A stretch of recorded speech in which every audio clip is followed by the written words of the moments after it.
तर नमस्कार मंडळी, कॅप्शनवरनं तुम्हाला कळालंच असेल की मी थोडंसं हार्श बोलली आहे की काही गरज नाही आहे काही व्यक्तींनी गडागड किल्ल्यांवर यायची.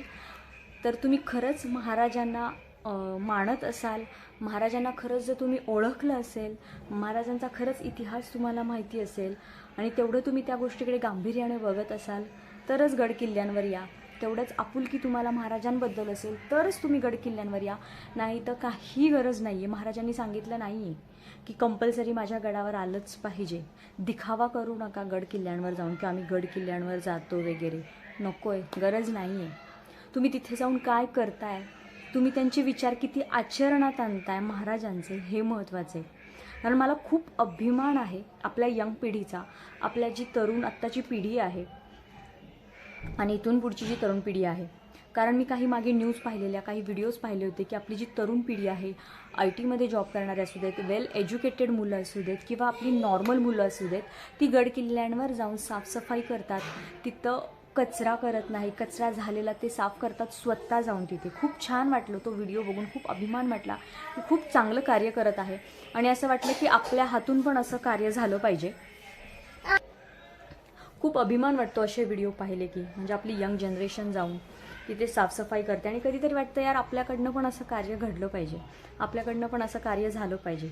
इच्छा करते की माझ्याकडनं पण नक्कीच होईल, किंवा ॲटलिस्ट की हा जरी विचार केला की ठीक आहे असं जरी कार्य नाही झालं, म्हणजे जाऊन तिथे साफसफाई करायची वगैरे, हे जरी नाही झालं तरी मी माझ्या स्वतःला सांगेन की मी अशा ठिकाणी गेले, कुठल्या गड किल्ल्यांच्या ठिकाणी गेले, कुठल्या पर्यटन ठिकाणी गेले, तर तिथं माझ्याकडून कचरा झाला नाही पाहिजे. म्हणजे माझ्यामुळे कुठेही तिथे कचरा झाला, माझ्या मुलांमुळे, माझ्या परिवारामुळे तिथे कचरा झाला नाही पाहिजे. म्हणजे ठरवूनच जायचं, मी फिरायला जाणार, मस्त एन्जॉय करणार, सगळं छान फिरून येणार, पण कुठेही माझ्यामुळे त्या परिसरात कचरा झाला नाही पाहिजे. आपलं फिरायला गेलात, गडांवर गेलात, एक बॅग ठेवा आपल्यासोबत. तुम्ही जे काही खाताय पिताय, पाण्याच्या बॉटल्स असतील, पिऊन झाल्या, तुम्ही तुमच्या पिशवीत टाकून रिटर्न घेऊन या. मग ह्या बाकीचे जे मुलांना जे साफसफाई करतात, सगळेजण येतात मिळून साफसफाई करायला, त्यांना एवढी साफसफाई करायची गरजच नाही पडणार. जर प्रत्येकाने ठरवलं की मी कचरा करणार नाही, तर या गोष्टी होणारच नाहीत.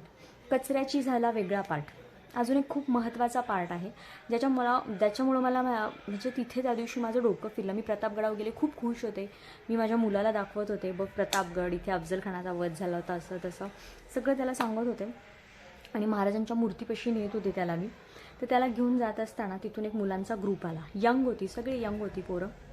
आणि तो ग्रुप आला, अक्षरशः ते एकमेकांना आया बहिणींवरनं शिव्या देत होते.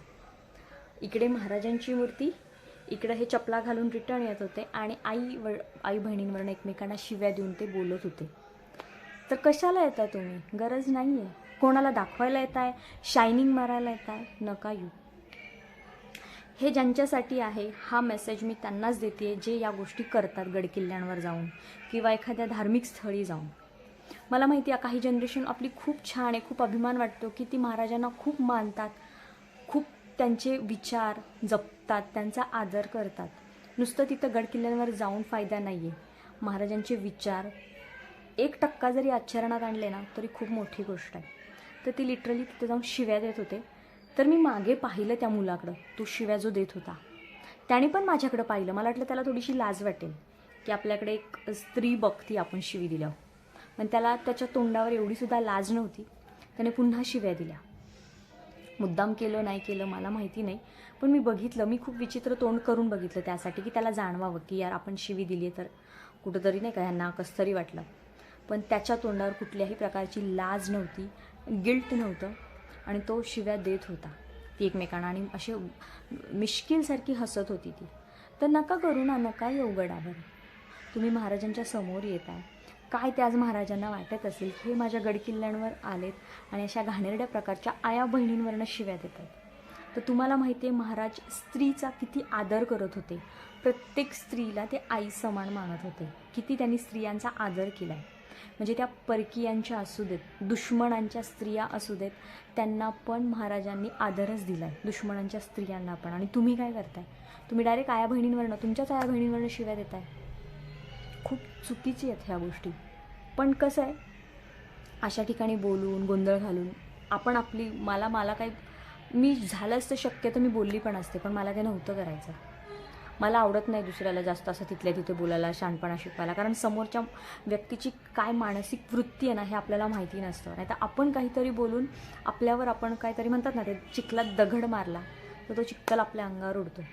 पण म्हणून जर कोणी हा व्हिडिओ पाहत असाल तुम्ही जे कोणी, तर एवढा पुढे पाठवा की खरंच त्या मुलांना समजू द्यात, जी मुलं जात आहेत गडकिल्ल्यांवर. नाही तर तुम्हाला याच गोष्टी करायच्या आहेत ना, नका जाऊ, काही गरज नाही आहे जायची. तिथं जिथून कुठून हे महाराज बघत असतील आणि बघतच असतील ते, कारण ते एक दैविक रूप होतं, म्हणजे त्यांचं एक तसंच मी तर तेच मानते, त्यांना दैवत आहेत ते आपलं. त्यांना खूप असं कुठंतरी वाटत असेल, यार हे काय आहे, हे काय चाललं आहे. तुम्ही बाकी काही करू नका हो, बाकी कुठं काय करायला सांगितलं आहे तुम्हाला, कुठं काही खर्च नाही. तुम्ही एवढं जाताय ना तिथं गडांवर, तर शांत जा ना, तोंड बंद ठेवा ना. नाही तर जाऊन नॉर्मल जा, तुम्ही बघा गडकिल्ले. तुम्ही एखादा कचरा पडलाय उचलू नका, काही गरज नाही आहे. पण ह्या तरी गोष्टी पाळा. आपण स्वतः आपल्याकडनं काही कचरा नाही झाला पाहिजे. तोंडात ना ॲटलिस्ट तिथे तरी चांगले शब्द काढा. बस मला हेच बोलायचं होतं. खूप छान वाटलं गडावर जाऊन. पण एवढीच एक हात जोडून विनंती आहे सगळ्यांना, जे कोणी पाहत आहेत ते. मला माहिती आहे आजकालची पिढी खूप छान आहे, खूप अभिमान आहे मला आजकालच्या पिढींचा. ते गडकिल्ल्यांना एवढं जात आहेत गडकिल्ल्यांवर, आपल्यापर्यंत सोशल मीडियाद्वारे माहिती आपल्या गडकिल्ल्यांचे पोहोचवण्याचा प्रयत्न करत आहेत, तिथे स्वच्छता राखण्याचा प्रयत्न करत आहेत. पण त्यात पण काही लोक असतात ना, म्हणतात ना की गव्हात एखादा तरी कुठंतरी असतोच ना, किडा असतो, किंवा एखादं सडकं फळांमध्ये एखादं सडकं फळ कुठंतरी असतंच ना, त्या सडक्या फळाला मला साईडला टाकायचं आहे, त्याच एका त्या किड्याला धान्यातल्या साईडला फेकून द्यायचं आहे. बाकीचे सगळे छान आहेत, पण कुठेतरी मोजकेत ना ते या गोष्टीला गालबोट लावत आहेत. तर प्लीज असं करू नका. आणि हे शिव्या देणं, हे देणं, ह्या खूप चुकीच्या गोष्टी आहेत.